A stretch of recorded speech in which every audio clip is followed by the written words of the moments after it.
সমালোচনায় পিছু হটল সরকার। 8ই আগস্ট দিবস পালন হচ্ছে না। আজ কর্মসূচিতে থাকবে খালেদা জিয়া ও তারেক রহমানের বার্তা, বললেন রিজভী। জানাবো স্ত্রী সন্তান সহ প্রবাসীর মৃত্যু, সম্পদের লোভেই খুন।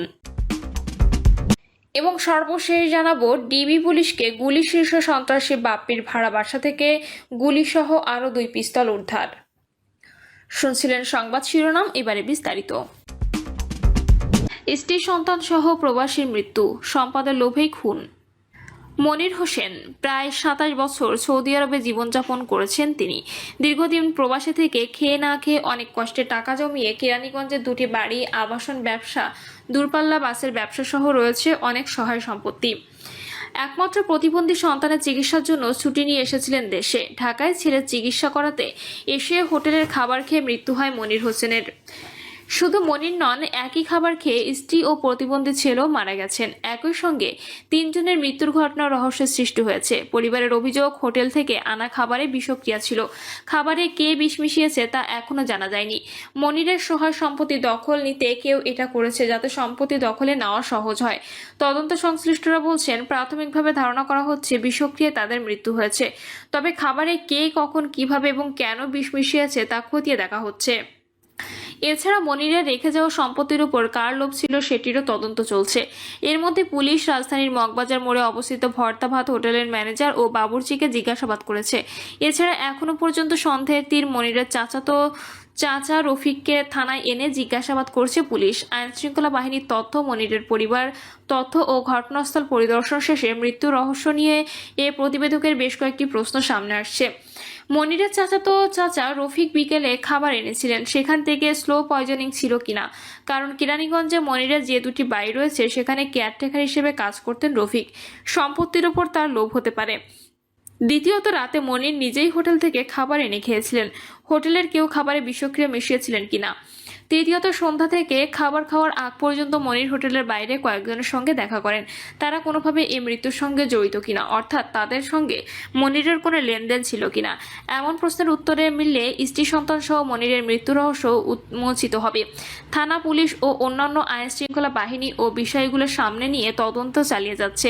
মগবাজার আবাসিক হোটেলে ওঠা খাবার এনে খাওয়া এবং মনির কার কার সঙ্গে দেখা করেছিল তাদের সবার বিষয়ে চুলচেরা বিশ্লেষণ চলছে। এরই মধ্যে সিসি ফুটেজ ও মনিরের মোবাইলের কল লিস্ট পর্যালোচনা শুরু করেছে পুলিশ। জানা যায়, লক্ষ্মীপুরের রামগঞ্জ উপজেলার ভোলাকোট ইউনিয়নের দোহলা গ্রামের বাসিন্দা সৌদি প্রবাসী মনির হোসেন স্ত্রী স্বপ্না ও প্রতিবন্ধী ছেলে নাইম হোসেনকে সঙ্গে নিয়ে ঢাকার আদ্দিন হাসপাতালে আসেন। হাসপাতালে এলেও সিরিয়াল না পেয়েও ছেলেকে ডাক্তার দেখাতে পারেননি। পরদিন চিকিৎসক সেখানে রাতে ঢাকায় থাকার সিদ্ধান্ত নেন। সেই অনুযায়ী রাত যখন মগবাজারের সুইট স্লিপ আবাসিক হোটেলে ওঠেন তারা। সেখানে রাতের খাবার খাওয়ার পর বমি করতে থাকেন তারা। পরে তাদের আদ্দিন হাসপাতালে ভর্তি করা হয়। সেখানে সকালে স্বপ্না, এর কিছুক্ষণ পর ছেলে নাইম ও দুপুরে মনির মারা যান। এ বিষয়ে মনিরের চাচাতো ভাই জাকির জানান, ঈদুল আজহার আগে দেশে আসেন মনির হোসেন। আগামী 5ই জুলাই তার সৌদি আরবে ফিরে যাওয়ার কথা ছিল। সেই অনুযায়ী বিমানের টিকিটও কাটেন। ভাগ্যের কি নির্মম পরিহাস, সৌদি যেতে পারলেন না। স্ত্রী সন্তান সহ মরদেহ হয়ে ফিরতে হচ্ছে গ্রামে। মর্গ থেকে 3 জনের মরদেহ নিয়ে গ্রামের উদ্দেশ্যে রওনা হয়েছিল সন্ধ্যা 6:30টার দিকে। মনির ভাইয়ের আরও 2 ভাই বিদেশে থাকেন, তারা দেশের উদ্দেশ্যে রওনা হয়েছেন। তারা পৌঁছলে মরদেহ দাফন হবে। মনিরের সম্পত্তি সম্পর্কে জানতে চাইলে তিনি বলেন, তার এত সম্পত্তি ছিল আমরা কেউ জানতামই না। এমনকি মনিরের বৃদ্ধ মা বাবাও জানতেন না। শুধু মনির, তার স্ত্রী এবং কেরানীগঞ্জের বাড়ির কেয়ারটেকার রফিক জানত। এই 3 জন ছাড়া আর কেউ জানে না কোথায় কি সম্পত্তি আছে। ব্যবসা কিংবা কোথায় ইনভেস্ট করলে সে পরিবারের কারো সঙ্গে শেয়ার করতেন না। মানুষ হিসেবে কেমন ছিলেন মনির জানতে চাইলে জাকির জানান, গ্রামে মানুষদের অনেক সাহায্য সহযোগিতা করতেন তিনি। প্রতি বছর 2-3 বার করে দেশে আসতেন। দেশে না থাকলেও তার স্ত্রী গরিবদের সাহায্য করতেন। তদন্ত সংশ্লিষ্ট কর্মকর্তারা বলছেন, 3 জনের মৃত্যুর ঘটনায় পুলিশ এরই মধ্যে রহস্য উন্মোচনে তদন্ত শুরু করেছে। কেয়ারটেকার রফিককে জিজ্ঞাসাবাদ করা হচ্ছে। মনির বেশ কয়েকবার হোটেলের নিচে নেমে কয়েকজনের সঙ্গে দেখা করেছে, তাদের খোঁজ চলছে। রমনা থানার ভারপ্রাপ্ত কর্মকর্তা গোলাম ফারুক বলেন, এ ঘটনায় মনির হোসেনের স্বজনরা এসে মামলা করবেন। তবে আমরা সন্দেহভাজন কয়েকজনকে জিজ্ঞাসাবাদ করেছি, এখনও জিজ্ঞাসাবাদ চলছে।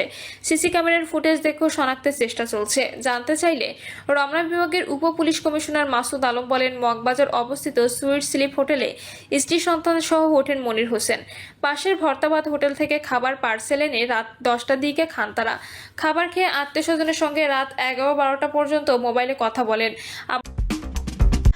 আজ কর্মসূচিতে থাকবে খালেদা জিয়া ও তারেক রহমানের বার্তা, বললেন রিজভী। বিএনপির সিনিয়র যুগ্ম মহাসচিব অ্যাডভোকেট রুহুল কবির রিজভী বলেছেন, আজ জুলাই আগস্ট গণঅভ্যুত্থানের বর্ষপূর্তি উপলক্ষে বাংলাদেশ চীন মৈত্রী সম্মেলন কেন্দ্রে বিএনপির কর্মসূচিতে দলের চেয়ারপারসন বেগম খালেদা জিয়া ও ভারপ্রাপ্ত চেয়ারম্যান তারেক রহমানের বার্তা থাকবে বলে আমরা প্রত্যাশা করছি। এই কর্মসূচি সাফল্যমণ্ডিত হবে, মহিমান্বিত হবে। এখানে জাতীয় নেতারা ছাড়াও অন্যান্য সমমনা দলের নেতা এবং শহীদ পরিবারের সদস্যরা উপস্থিত থাকবেন। শৃঙ্খলা কমিটির দায়িত্ব থাকা নেতাকর্মীদের উদ্দেশ্যে রিজভী বলেন, আপনারা নিষ্ঠার সঙ্গে দায়িত্ব পালন করবেন। আমন্ত্রিত দলের নেতারা, আমন্ত্রিত শহীদ পরিবারের সদস্যরা এবং তাদের সঙ্গে গুম খুন হওয়া পরিবারের সদস্যরা আসতে পারেন। আপনারা তাদের সঙ্গে ভালো ব্যবহার করবেন, সবাইকে যথাযথভাবে তাদের আসনে বসাবেন। তিনি আজ কর্মসূচি সফল করার নেতাকর্মীদের সহযোগিতার আহ্বান জানান। সমালোচনায় পিছু হটল সরকার, 8ই আগস্ট দিবস পালন হচ্ছে না। জুলাই অভ্যুত্থান স্মরণে ঘোষিত 3টি দিবসের মধ্যে নতুন বাংলাদেশ দিবসটি পালন না করার সিদ্ধান্ত নিয়েছে সরকার। এছাড়া 16 জুলাইকে শহীদ আবু সাইদ দিবস ঘোষণা করা হয়েছিল। এখন এর নতুন নাম হবে জুলাই শহীদ দিবস। উপদেষ্টা পরিষদের বৈঠকে এসব সিদ্ধান্ত হয় বলে প্রধান উপদেষ্টার প্রেস সচিব শফিকুল আলম জানিয়েছেন। 24শে জুলাই অভ্যুত্থানের স্মরণে জুলাই ও আগস্ট মাসকে উদযাপন করতে 3টি দিবস পালনের ঘোষণা দিয়েছিল সরকার। এর মধ্যে জুলাইয়ের কোটা সংস্কার আন্দোলনের মধ্যে রংপুর পুলিশের গুলিতে আবু সাইদের মৃত্যুর দিন 16 জুলাইকে শহীদ আবু সাইদ দিবস হিসেবে পালনের ঘোষণা দেওয়া হয়েছিল। এছাড়া ছাত্র জনতার অভ্যুত্থানে আওয়ামী লীগের সরকার পতনের ঘটনাবহুল 5ই আগস্টকে জুলাই গণ অভ্যুত্থান দিবস ঘোষণা করা হয়েছিল। সেই সঙ্গে নোবেলজয়ী মোহাম্মদ ইউনূসের নেতৃত্বে অন্তর্বর্তী সরকারের যাত্রা শুরুর দিন 8ই আগস্টকে ঘোষণা করা হয় নতুন বাংলাদেশ দিবস। মন্ত্রিপরিষদ বিভাগ 25শে জুন আলাদা পরিপত্রে এসব সিদ্ধান্তের কথা জানায়। প্রতি বছর যথাযথ সময়ে মর্যাদার দিবসগুলো পালন করতে সংশ্লিষ্ট মন্ত্রণালয়, বিভাগ ও সংস্থাগুলোকে প্রয়োজনীয় ব্যবস্থা নিতে বলা হয়েছে সেখানে। তবে 8ই আগস্ট নতুন বাংলাদেশ দিবস পালনের ঘোষণা প্রত্যাখ্যান করে ইনকিলাব মঞ্চ নামের একটি সংগঠন। তাদের ভাষ্য, জাতীয় মুক্তি দিবস 5ই আগস্ট, 8ই আগস্ট নয়। সরকার 8ই আগস্ট নতুন বাংলাদেশ দিবস পালনের চেষ্টা করলে ইনকিলাব মঞ্চ সেদিন বিপ্লব বেহাত দিবস পালন করবে। বিষয়টি নিয়ে সামাজিক যোগাযোগ মাধ্যমে নানা মুখে আলোচনা চলে। অভ্যুত্থানের পক্ষের ছাত্র জনতার অনেক আকাঙ্ক্ষা যে সরকার পূরণ করতে পারেনি, সেসব কথাও আসে। এর মধ্যে উপদেষ্টা পরিষদের বৈঠকে দিবসটি বাতিলের সিদ্ধান্ত হয়। বৈঠকের পর প্রেস সচিব শফিকুল আলম ফেসবুকে লেখেন, উপদেষ্টা পরিষদ 16 জুলাইকে জুলাই শহীদ দিবস এবং 5ই আগস্টকে জুলাই গণ অভ্যুত্থান দিবস হিসেবে উদযাপনের সিদ্ধান্ত নিয়েছে। 8ই আগস্টের জন্য কোনো বিশেষ উদযাপন হবে না।